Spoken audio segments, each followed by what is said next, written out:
अक्सर हम अपने आसपास ऐसा देखते हैं और महसूस करते हैं कि जो इंसान भगवान की पूजा पाठ में भी ज़्यादा लगा होता है, उसके बावजूद वह दुखी और असंतुष्ट रहता है।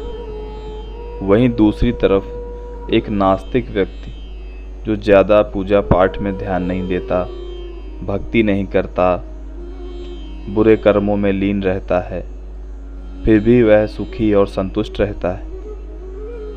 यह सब देखकर कभी कभी ऐसा महसूस होता है कि भगवान की पूजा पाठ करना बेकार है, उनका न्याय ही गलत है। यह कोई कहानी नहीं, बल्कि हम अपने आसपास ये देखते हैं और महसूस भी करते हैं। इस विषय में हम आज इन सब के पीछे के कारण के बारे में बात करने वाले हैं।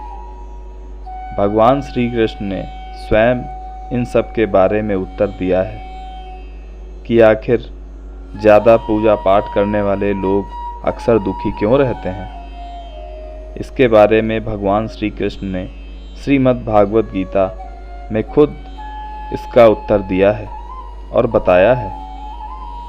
चलिए फिर शुरुआत करते हैं। स्वागत है आपका हमारे चैनल पर। अगर आप भी भगवान श्री कृष्ण के भक्त हैं तो जय श्री कृष्णा जरूर लिखें। दोस्तों, बात द्वापर युग की है, जब श्री कृष्ण और अर्जुन के बीच संवाद हो रहा था। तब अर्जुन ने भगवान श्री कृष्ण से पूछा कि हे प्रभु, जो लोग भगवान की ज़्यादा पूजा पाठ करते हैं, अच्छे कर्म करते हैं, दूसरों की मदद करते हैं, फिर भी वह लोग दुखी रहते हैं, और जो नास्तिक होते हैं, हमेशा गलत कार्यों में लिप्त रहते हैं, फिर भी वह सुखी रहते हैं। इसके पीछे के रहस्य को बताने का कष्ट करें प्रभु। तब भगवान ने एक छोटी सी कहानी के माध्यम से अर्जुन को इसका उत्तर दिया। एक समय की बात है, एक गुरु थे जिनके कई शिष्य थे, जिनमें से उनके 2 शिष्य जिनका नाम राम और श्याम था, दोनों बहुत विद्वान थे। राम बहुत सरल स्वभाव, शांत और भगवान की भक्ति में लीन रहने वाला था। वहीं दूसरे की मदद करता था, अपने कर्म अच्छे से करता था। वहीं दूसरी तरफ श्याम उसके विपरीत था। गलत कार्यों में लिप्त रहना, मदिरा पान करना इत्यादि सारी बुरी आदतें थीं उसके अंदर। एक दिन की बात है, श्याम मदिरा पान करके वापस अपने घर को लौट रहा था कि उसे रास्ते में एक पैसों से भरा थैला दिखाई दिया। उसने जाकर देखा तो वह बहुत खुश हुआ और उसको उठा लिया। वह जोर जोर से सबसे बताने लगा और कहता, मैं इन पैसों से अपने जीवन की सारी ख्वाहिशें पूरी करूंगा। और यह कहते हुए वह अपने घर की ओर चल पड़ा।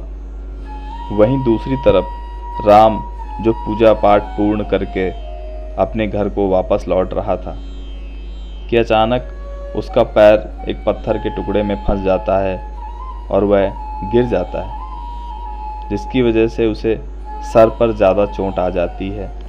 बहुत खून निकलता है। वह बहुत कष्ट में था। वहाँ से एक व्यक्ति गुजर रहा था। उसने राम की ये हालत देखकर बोला, तुम अच्छे स्वभाव के हो, पूजा पाठ में ध्यान लगाते हो, लोगों का भला करते हो, फिर भी भगवान तुम्हें कष्ट ही देता है और अक्सर तुम परेशान ही रहते हो। वहीं दूसरी ओर श्याम, जो बिल्कुल तुमसे विपरीत है, उसे पैसों से भरी पोटली मिली है। वह बहुत खुश है। खुश होकर अब पोटली लेकर अपने घर की तरफ जा रहा था। यह बात राम के दिमाग में बैठ जाती है और वह सोचने लगता है कि बात तो सही है, मैं इतना पूजा पाठ करता हूँ, अच्छे कर्म करता हूँ, फिर भी मुझे कष्ट ही मिलता है। और वह यह सब सोचते हुए अपने गुरुजी के पास जाता है और यही प्रश्न अपने गुरुजी से करता है। गुरुजी मुस्कुराते हैं और बोलते हैं, बेटा, यह सब पूर्व जन्म का है। तुमने पूर्व जन्म में बहुत पाप किए थे और जिसकी वजह से आज तुम्हारी मृत्यु निश्चित थी। पर इस जन्म के अच्छे कर्म जिसकी वजह से तुम्हारी मृत्यु टल गई और एक छोटी चोट का रूप धारण कर लिया और तुम्हें तुम्हारी मृत्यु के बदले एक छोटी चोट ही मिली, यह सब तुम्हारे इस जन्म के कर्मों का, अच्छे कर्मों का फल है। वहीं श्याम पूर्व जन्म में बहुत ज्ञानी और पुण्यात्मा हुआ करता था, जिसकी वजह से मुझे आज बहुत बड़ा खजाना मिलने वाला था, पर इस जन्म के कर्मों के हिसाब से उसे उसका 10वां भाग भी नहीं मिला। भगवान जो करते हैं वह अच्छा ही करते हैं, जिसके जैसे कर्म होते हैं उसे उसी के अनुसार फल मिलता है। यह कहते हुए गुरुजी उसे समझाते हैं कि तुम्हारे पिछले जन्म के कर्मों की वजह से ही आज तुम सुरक्षित हो।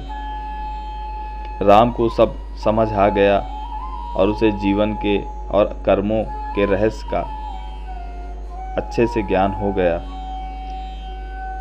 भगवान को कोसना छोड़कर अपने वर्तमान के कर्मों को सही रखो और समय का सदुपयोग करो, क्योंकि कर्मों के फल दूसरे जीवन में भी इंसान का पीछा नहीं छोड़ते और हमें लगता है कि भगवान हमें परेशान करते हैं, भगवान हमें कष्ट देते हैं। तो दोस्तों, अगर आपको वीडियो पसंद आई हो तो लाइक और शेयर करें। वीडियो अंत तक देखने के लिए धन्यवाद। अगर आप नए हैं तो चैनल को सब्सक्राइब जरूर करें। धन्यवाद।